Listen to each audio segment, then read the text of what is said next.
very fruitful day, and that ask the tough questions. Ask those tough questions. But please keep an open mind. You are not here to bid on a contract. You're here to listen and hear about your opportunity to be part of the Afghan history of tomorrow. I get to introduce someone that has been a partner to me and to the Afghans, and someone that is going to show you the real meat and potatoes of things. So that's kind of good.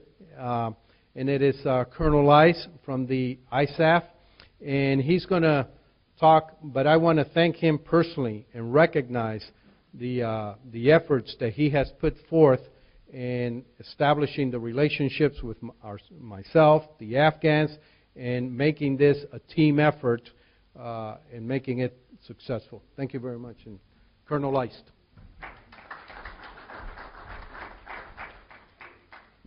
Thank you, Mel, for that generous introduction. I also wanted to thank our hosts here in Dubai. This is my first visit to the country. It is a magnificent facility, a great city, and just really enjoy the hospitality that we've experienced so far. I'll start off with a couple of caveats here. First of all, as we were preparing for this presentation, Major Malloy, who works on my staff, offered what I thought was a pretty useful insight, and that was, he says, "Boss, you're just the right guy to present this presentation because you're a colonel, so people will believe, you know, that you're serious and that you know what you're talking about. But you're also just a colonel, so people believe that you still make mistakes. You're not perfect." And so, in light of that insight, I wanted to offer the caveat that while I think I can explain AFCENT policy very clearly, nothing I say here should be construed as creating, guiding, or directing AFCENT policy on this particular topic going forward. Also, the caveat that I'm temporary help here. My exposure to this issue will be measured in months and weeks. But there are folks in this room, both on the government and industry side, whose exposure to this issue is measured in years and decades. Folks like Dan Baca from the FAA, who's here as an observer today, and who, you know, interacts with the civil aviation authorities and his counterparts in civil aviation authorities throughout the world who have a vested interest and essentially constitute the International Civil Aviation Organization, ICAO.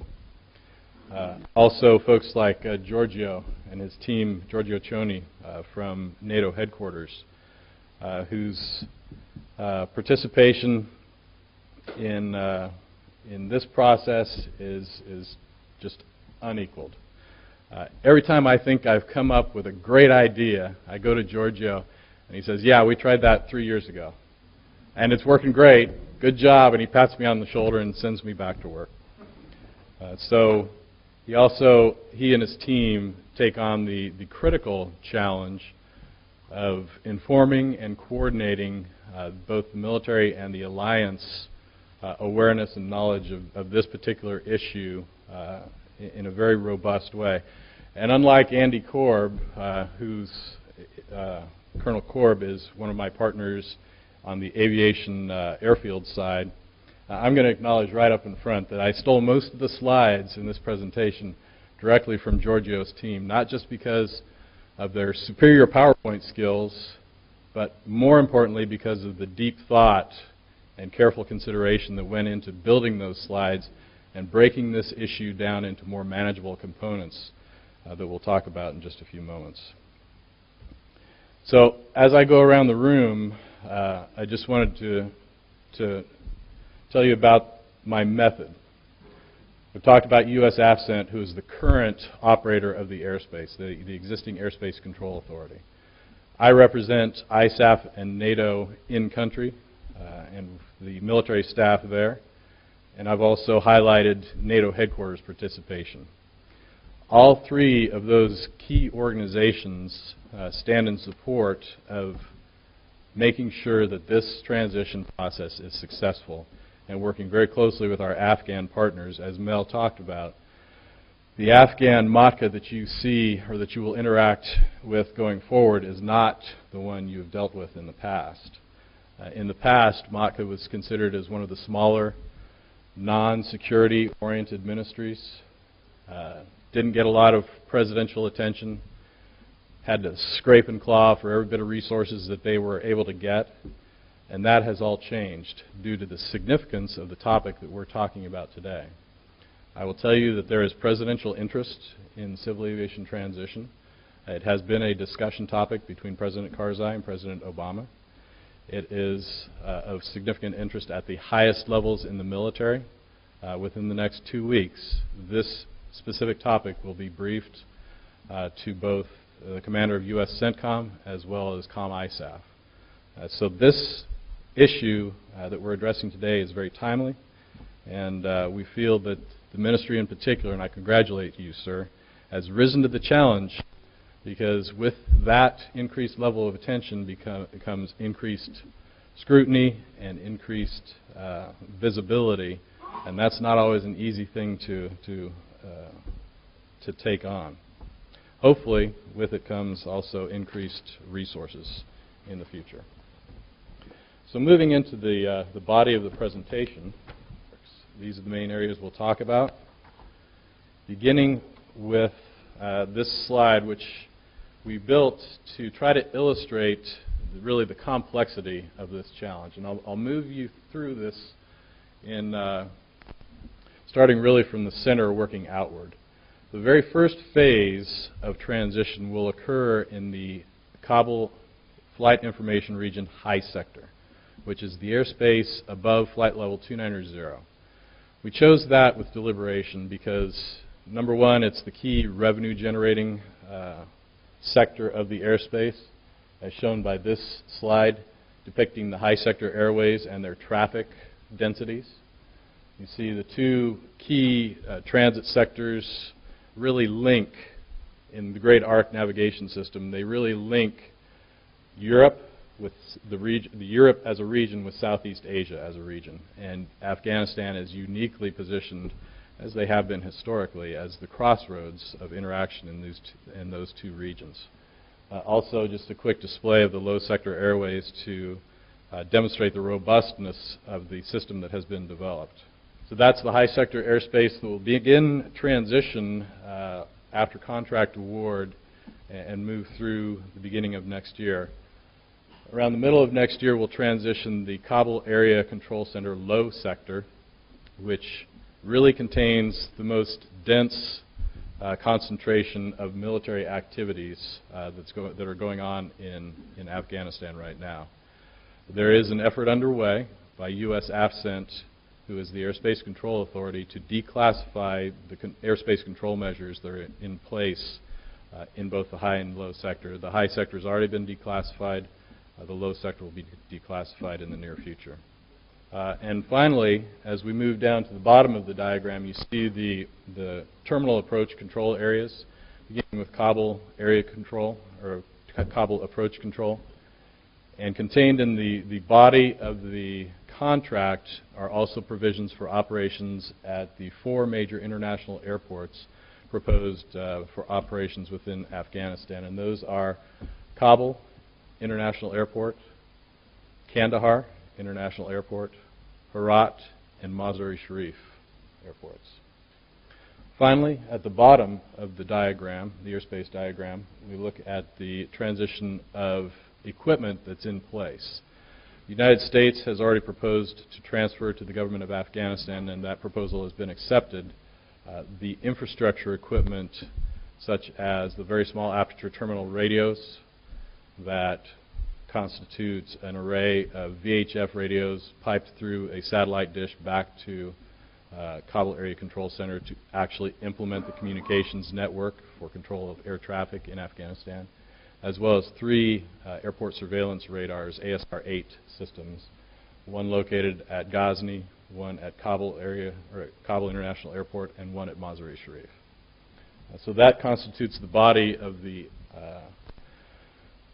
area of operations or area of airspace that will be controlled under but you see on the left-hand side the National Aviation System Management contract or transition contract.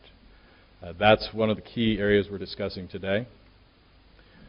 You'll see in order to assist the Afghan Civil Aviation Authority in overseeing, providing oversight for that prime vendor or team of vendors is a quality assurance contract, which is a separate and independently funded technical assessment contract that will inform the Civil Aviation Authority regarding performance standards for the prime vendor of the national aviation system.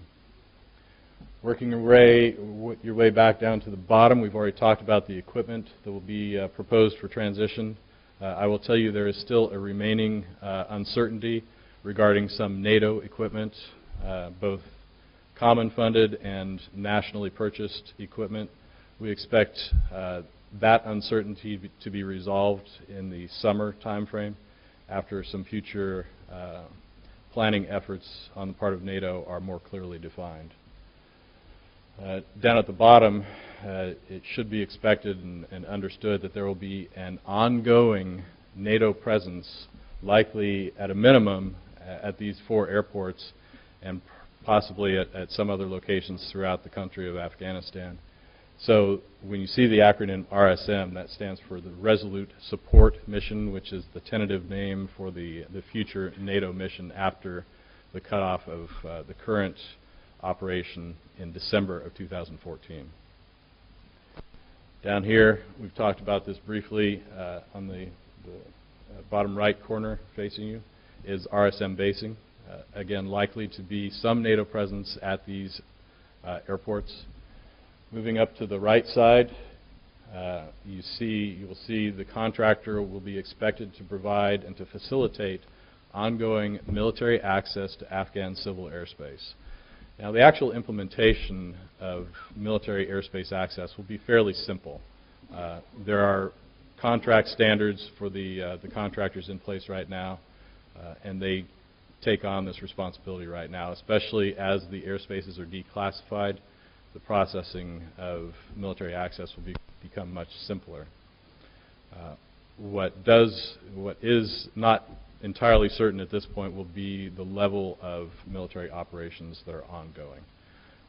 And just for your awareness, the Ministry of Transport and Civil Aviation and the Ministry of Defense are beginning a partnership to develop the Afghan procedures whereby Afghan forces will be able to request of the Civil Aviation Authority access to military airspace going forward. And that's depicted up in the top right corner. That is an enduring activity that will be ongoing between not only MOTCA and the Ministry of Defense, but also likely the Ministry of Interior in support of national police forces.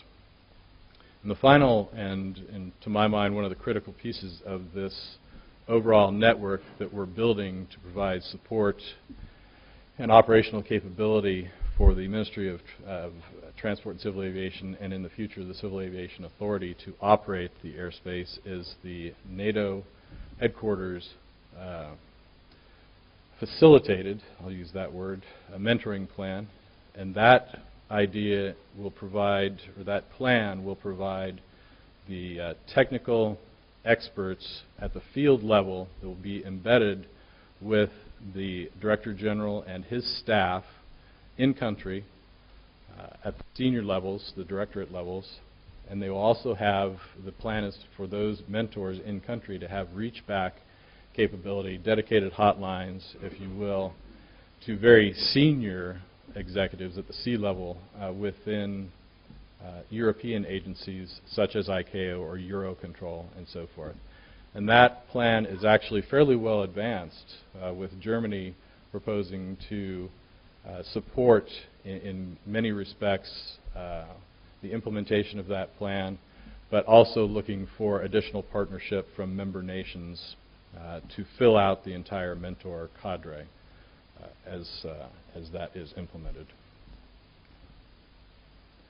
So that slide, I think, really captures the complexity of the situation we're facing in transitioning the airspace going forward. really, it's divided, it can be divided or thought of as two separate efforts in parallel, and that's the transfer of responsibilities as well as the transfer of services. Right now, as I've previously mentioned, United States Air Force's Central Command is the airspace control authority in the country of Afghanistan. That responsibility will transfer at some point on or before December of 2014 to the government of Afghanistan in the body of the Civil Aviation Authority. ICAO standards require a competent authority to transition to, and that is best implemented by a strong and effective Civil Aviation Authority. The transfer of services will be implemented under the Civil Aviation Transition Contract. As we look at the transfer of responsibilities, it's clear, the need is clear for the continued operation of an independent and self-sustaining Civil Aviation Authority in Afghanistan. That will, through the aviation law, that will allow the transition of control from the United States Air Force's Central Command to the CAA. As Mr. Cintron mentioned, the Civil Aviation Law has been published. It is in effect. The first step in implementing that law was actually accomplished, I think now, sir, a week ago, when the President signed your appointment as the Director General. And moving forward, the Civil Aviation Authority, Captain Hamid, has been tasked to develop his senior staff, the Deputy Directors, Deputy Director Generals within the next week or so, and then the remainder of his staff within the next month. So that effort of developing the Civil Aviation Authority is moving forward extremely rapidly, and I congratulate you again, sir, on your appointment. The next area that the Civil Aviation Authority will be able to exercise, and one of the prerequisites under the new law, is the ability to provide the following functions: the regulations, the safety oversight, and accomplishment of airport responsibilities. As Mr. Cintron mentioned, implementing a second nation-centric plan is really not going to be a way that we can create an independent and self-sustaining Afghan authority. So the requirement will be for the development of Afghan procedures. Next, we'll talk about the transfer of services, beginning with the airspace. We talked briefly about the high sector airspace, the low sector and Kabul area control. There's a couple of additional areas that should be considered, and that is the Aeronautical Information Services. Right now, the AIP is published by U.S. AFCENT. I will tell you that there are Afghan students in training right now who will be able to take on responsibility for publishing the AIP by the end of this summer. But the remaining sections of the Aeronautical Information Services writ large will still be accomplished under the contract that we envision going forward. Areas such as notice, terminal area procedures development, and so forth. And finally, down at the bottom, of particular note for many of the companies in the room right now, will be the communication, navigation, and surveillance system operation. Again, there is equipment in place operating the system right now. Most of it is offered right now for transfer to the government of Afghanistan, so we expect that to form the backbone of the system that the future prime vendor will be sustaining and maintaining going forward. Again, of note, down at the bottom, denoted by the blue and green arrow, blue representing coalition, green representing Afghan, the requirement for continued military access to Afghan civil airspace as executed or implemented by the contract service provider. I'll speak briefly about the airports. We talked about Kabul, Kandahar, Mazar-i-Sharif, and Herat. Of note, the top two airports, Kabul and Kandahar, are currently NATO operated and sustained, and that will be they'll be transitioned from NATO sustainment to Afghan sustainment under the National Aviation System contract. Down at Mazar-e-Sharif, of note is that Germany is the lead country operating Mazar-e-Sharif and has funded and sustained that location. So there will be interaction required with the German government, and the same with Herat, which is lead agency is shared, Senior Airfield Authority is shared between NATO and Spain at that location. So the airfield transition, again, is not clearly defined at this point due to NATO future presence being still being defined as far as national planning goes, and that's depicted down here in the bottom right corner. Not clearly understood at this point, but by the end of this year we expect that there will be some clarity as we go forward and start to actually implement the transition of this system.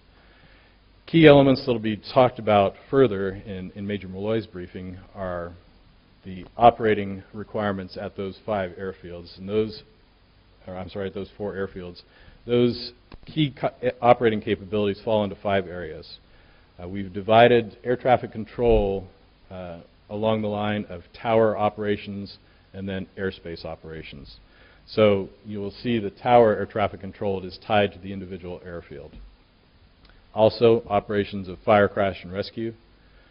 We talked about communication, navigation, and surveillance system maintenance and operations, as well as airfield operations and safety as a category, and weather as a final category of the 5 airfields. To conclude and wrap up, it looks like we may have a little time for Q&A. I'll run through as kind of a summary the timeline that we envision for implementation of this transition. And that is, key, and to start off, is the